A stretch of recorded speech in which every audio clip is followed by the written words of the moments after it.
குயிக்கான கடலை சட்னி செய்ய போகிறோம். வெரி ஈஸிங்க, சூப்பராக செய்திடலாம். ஒரு 5 நிமிடம் தான். அஸ்ஸலாமு அலைக்கும், வெல்கம் டு எஃப்எம் சமையல். ஹலோ ஃப்ரெண்ட்ஸ், எல்லோரும் எப்படி இருக்கீங்க? அனைவரும் என்னோடய எஃப்எம் சமையல் பிடிச்சிருந்தா சப்ஸ்கிரைப் பண்ணாதவங்க சப்ஸ்கிரைப் பண்ணுங்கள், லைக் பண்ணுங்கள், ஷேர் பண்ணுங்கள். இன்றைக்கி கடலை சட்னிக்கு வறுத்த கடலை தான் நான் எடுத்து வச்சுருக்கேன். அது ஒரு 1/4 கப்பு, 3 தக்காளி எடுத்து வச்சுருக்கேன் கட் பண்ணி, 2 கொத்து கருவேப்பிலை, 6 பல் பூண்டு, 2 பெரிய வெங்காயம் கட் பண்ணி வச்சுருக்கேன். எல்லாமே தேவையானவை வச்சுருக்கேன் எல்லாத்தையும். இதுக்கு நல்லெண்ணெய் தான் யூஸ் பண்ணுன்னு. நம்ம கோகோனட்டு தேங்காய் சட்னிக்கு மட்டும் கோகோனட் ஆயில் ஊற்றினா இன்னும் டேஸ்ட் கூடுதலாக இருக்கும்.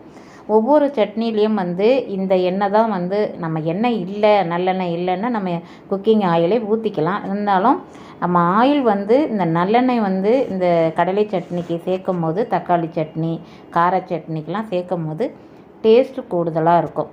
அதே மாதிரி தேங்காய் சட்னிக்கு கோகோனட் ஆயில் சூப்பராக இருக்கும். அதோட மணமும் சுவையும் அருமையாக இருக்கும். இப்போ அடுப்பை ஆன் பண்ணியிருக்கேன். ஒரு கடாயை வச்சுருக்கேன். அதில் ஒரு 4 டீஸ்பூன் 3 டீஸ்பூன் ஆயில் நல்லெண்ணெய் விட்டுருக்கேன். இப்போ எல்லாத்தையும் காய்ந்த மிளகாய் 4, நீங்கள் காரத்துக்கு தகுந்த மாதிரி எடுத்துக்கோங்க. எனக்கு 4 போதுமானதாக இருந்துச்சு. நீங்கள் எவ்வளோ காரம் சாப்பிடுவீங்களோ அவங்கவுங்களுக்கு தகுந்த மாதிரி காரம் போட்டுக்கோங்க. வெங்காயம், தக்காளி, பூண்டு, கருவேப்பிலை, காய்ந்த மிளகாய் 4 போட்டுட்டு நல்லா வதக்கி விட்டுக்குன்னு தேவையான அளவு உப்பு சேர்த்துக்கணும்.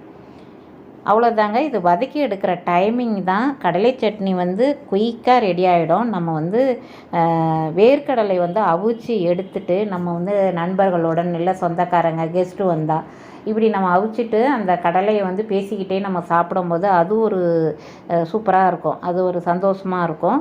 அந்த மாதிரிலாம் சாப்பிட்ட அனுபவங்கள் இருக்கா சொல்லுங்கள். அது மாதிரிலாம் நாங்கள் அவிச்சிட்டு ஒரு தட்டில் வச்சுட்டு அவங்கவுங்களுக்கு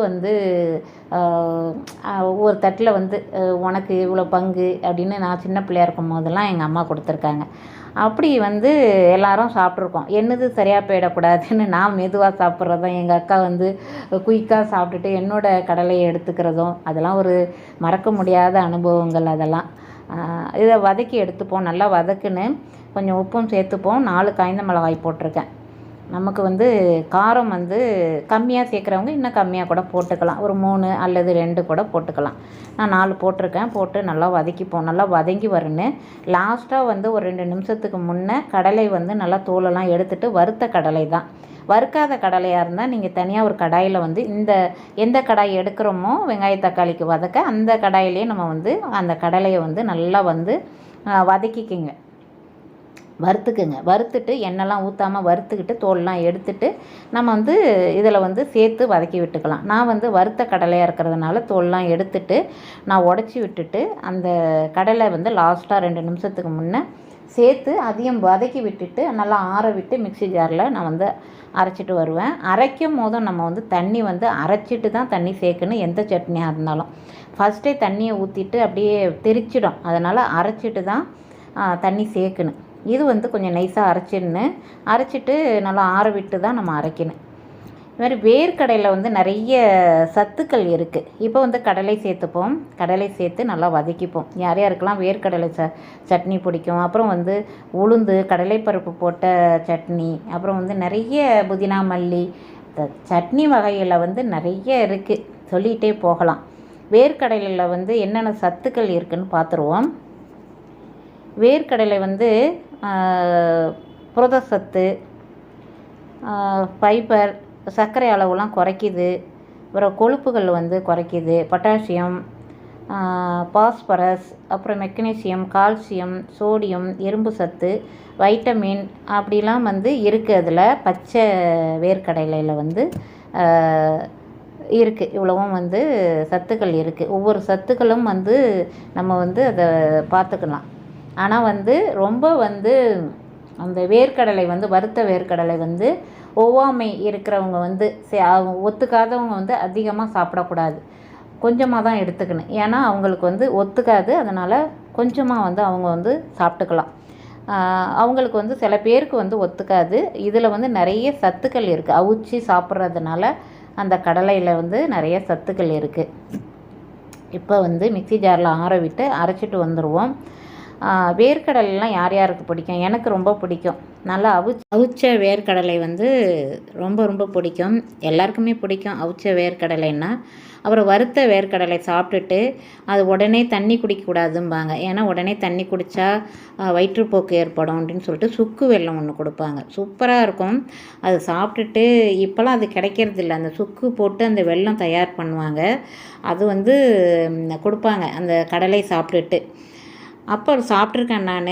அது சாப்பிட்டுட்டு தான் அப்புறம் வந்து வெந்நீர் கொடுப்பாங்க. அப்போ சின்ன பிள்ளையா இருக்கக்குள்ளே அதெல்லாம் நான் வந்து சாப்பிட்ருக்கேன். அதனால் நான் கொஞ்சம் வந்து கடலை சாப்பிட்டா கொஞ்சமாக நீங்கள் வந்து ஒரு சர்க்கரை இல்லைன்னா வெல்லம் ஏதாவது வாயில் வச்சுட்டு அப்புறமா தண்ணி குடிக்கலாம் அப்படிங்கிறது என்னோடய இது. நான் இப்போதும் அந்த கொஞ்சம் இனிப்பு வச்சுட்டு அப்புறம் வெந்நீர் வந்து கொஞ்சம் குடிப்பேன். ஏன்னா வந்து அது கொஞ்சம் செரிமானம் ஆகிறதுக்கு கொஞ்சம் டைமிங் எடுக்கும், அவ்வளோதான். இப்போ வந்து அந்த கடுகு உளுத்தம்பருப்புலாம் நல்லா வந்து வெடித்து வருன்னு நல்லா பொரிஞ்சு வந்தோடனே இப்போ கருவேப்பிலையை கொடுத்து அடுப்பை ஆஃப் பண்ணின்னு ஒரு பாத்திரத்தில் வந்து சட்னியை வந்து அரைச்சி வச்சுருக்கோம் இல்லையா, அந்த சட்னியை வந்து இந்த தாளிப்பை வந்து அதில் கொடுத்துருவோம் கலந்துட்டு. இப்போ மாற்றிடுவோம். இட்லியும் வந்து ஊற்றி நான் வந்து இட்லியும் இந்த கடலை சட்னியும் தான் 5 நிமிடத்தில் வந்து ரெடி ஆகிடும். அதை வதக்கிற டைமும் அது ஆறுற டைமும் தான் நமக்கு எடுக்கும் தவிர மற்றபடி குயிக்காக செய்திடலாம் இந்த கடலை சட்னி. எல்லா சட்னியுமே எனக்கு ஈஸியாக இருக்கும். உங்களுக்கு என்னென்ன சட்னி பிடிக்கும்? அப்படி எல்லா சட்னியும் பிடிக்கும். என்னென்ன சட்னி பிடிக்குங்கிறதையும் சொல்லுங்கள்.